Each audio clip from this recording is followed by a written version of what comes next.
រឿងរ៉ាវដែលគ្រងនឹងលើកមកនិទានជូនបងប្អូននៅពេលនេះគឺជារឿងនិទានដែលត្រូវបានគេនិយាយតៗគ្នានៅក្នុងខេត្តកំពង់ស្ពឺដែលជាខេត្តល្បីល្បាញខាងជំនឿនិងអាគមរឿងនេះដំណើរពីបុរសម្នាក់ដែលចង់មានចង់បានរហូតដល់ហ៊ានលក់ព្រលឹងឲ្យបិសាចនិងយកផ្ទះរបស់ខ្លួនធ្វើជាកន្លែងចិញ្ចឹមខ្មោចកាលពីប៉ុន្មានឆ្នាំមុនមានយុវជនម្នាក់ឈ្មោះថាសុកគឺជាក្មេងកំព្រាដែលគ្មានទីពឹងហើយគាត់បាំងដែរស្វែងរកការងារធ្វើគ្រប់កន្លែងថ្ងៃមួយគាត់បានឃើញការប្រកាសជ្រើសរើសបុគ្គលិកយាមផ្ទះឬយុគសន្តិសុខឲ្យភូមិគ្រឹះមួយកន្លែងនៅតំបន់ដាច់ស្រយាលនៃខេត្តកំពង់ស្ពឺដោយផ្ដល់ប្រាក់ខែខ្ពស់កប់ពពក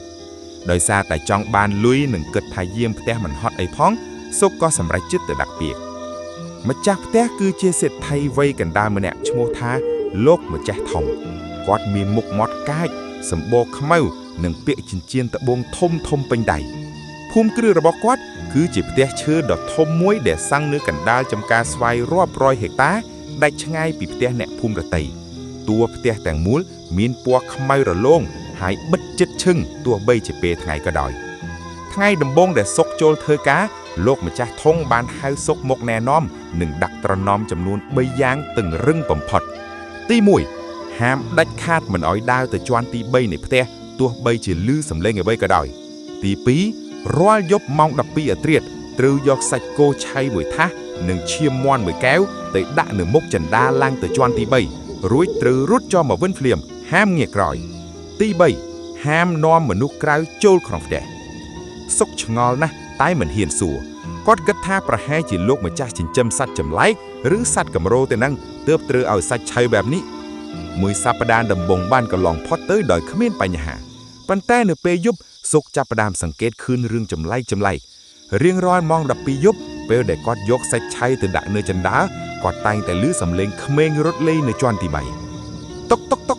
សំឡេងជើងរត់ប្រដេញគ្នាឃ្លៀងណាស់ម៉ាឲ្យអីស៊ីហ្នឹងសំឡេងក្មេងនិយាយនឹងសើចក្អាកក្អាយសុកគិតក្នុងចិត្តថាលោកម្ចាស់ធំនៅម្នាក់ឯងតាចុះក្មេងមកពីណាឬមួយគាត់លះកូនចុងចូលដល់សប្តាហ៍ទី2ហេតុការណ៍កាន់តែធ្ងន់ធ្ងរយប់មួយនោះជាយប់ថ្ងៃសិលខណៈដែលសុកកំពុងដេកនៅប៉ក់យាមមុខផ្ទះគាត់ស្រាប់ដោយក្តីអាណិតនិងចង់ដឹងសុកក៏លួចល្មើបំរាមគាត់កាន់ពិលដើរចូលទៅក្នុងផ្ទះហើយលួចឡើងទៅជាន់ទី3បរិយាកាសនៅជាន់ទី3គឺត្រជាក់ដូចទូទឹកកកនិងមានក្លិនឆ្អាបយ៉ាងខ្លាំងនៅតាមជញ្ជាំងមានព្យួររូបភាពយន្តគាថា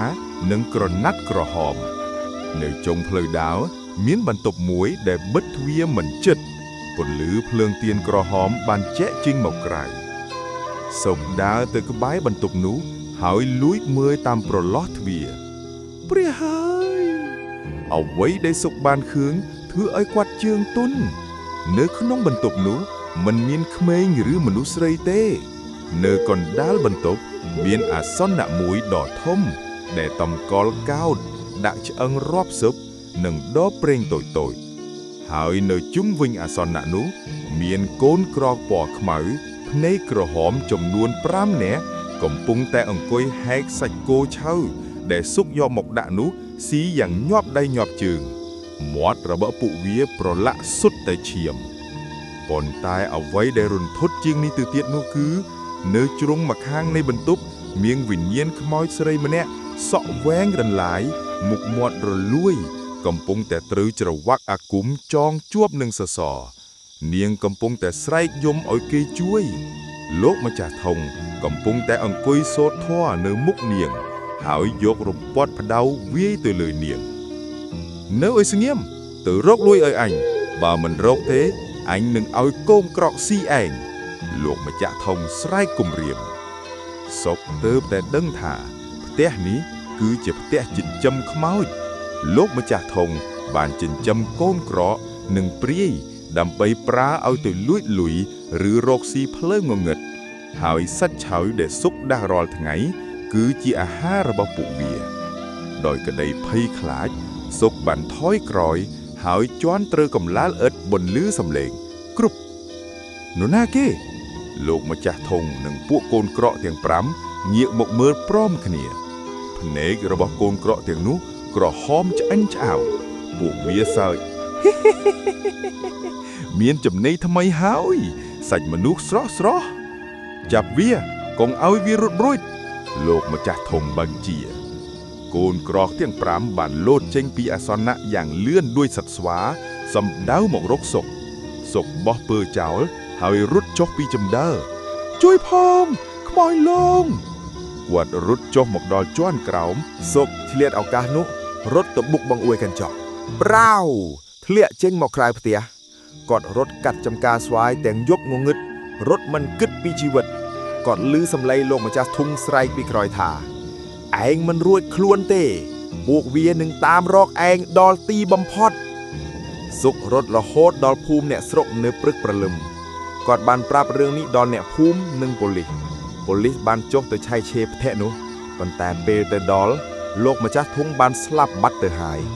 សាកសពរបស់គាត់ត្រូវបានគេរកឃើញនៅក្នុងបន្ទប់នោះក្នុងសភាពពុះវៀនធ្លាយនិងមានស្នាមខំរាប់រយកន្លែងពេញខ្លួនចាស់និយាយថាដោយសារតែលោកម្ចាស់ធុងខុសត្រណំគឺឲ្យមនុស្សក្រៅឃើញពួកកូនក្រក់ក៏បែរមកស៊ីម្ចាស់ខ្លួនឯងវិញប៉ូលីសបានរកឃើញកោដដាក់ឆ្អឹងទារកនិងប្រេងអាត់កំបាំងជាច្រើនផ្ទះនោះត្រូវបានគេបិទចោលប៉ុន្តែរហូតមកដល់សប្តាហ៍ថ្ងៃអ្នកភូមិដែលជិះកាត់ទីនោះនៅពេលយប់តែងតែឮសំឡេងក្មេងរត់លេងនិងសំឡេងមនុស្សស្រីស្រែកយំចេញពីក្នុងផ្ទះនោះជានិច្ចចំណែកឯសុកវិញទោះបីជាគាត់រួចជីវិតប៉ុន្តែគាត់តែងតែមានស្នាមសន្លាក់ធ្មេញកូនក្រក់នៅលើស្មាហើយរាល់យប់ថ្ងៃសិលគាត់តែងតែយល់សប្តិឃើញក្មេងតូចមករកគាត់ជានិច្ចរឿងនេះជាមេរៀនមួយថាការចិញ្ចឹមរបស់ងងឹតដើម្បីមានបានគឺជាដាវមុខពីរវានឹងផ្ដល់ផលល្អនៅពេលយើងមានអំណាចប៉ុន្តែវានឹងស៊ីយើងវិញនៅពេលយើងធ្វេសប្រហែស